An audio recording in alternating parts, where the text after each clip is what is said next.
কুমারীকুণ্ড মেলা অনুষ্ঠিত করতে যাচ্ছি।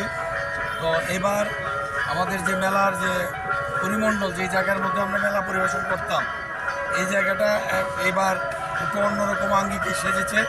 আমরা মাটি ফিলিং করেছি, যার কারণে আমাদের এবার প্রচুর জায়গা হয়েছে।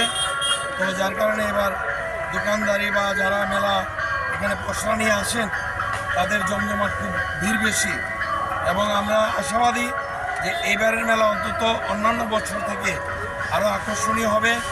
এবং আমাদের এই 3 দিনের মেলায় আমরা 3 দিন সাংস্কৃতিক অনুষ্ঠানেরও ব্যবস্থা করেছি।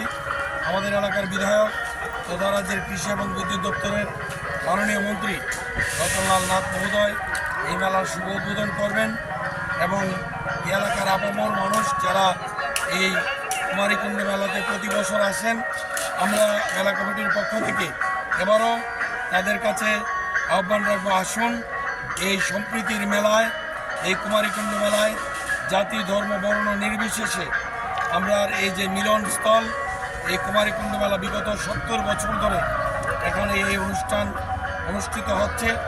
আমরা এই মেলার আয়োজন করে থাকছি।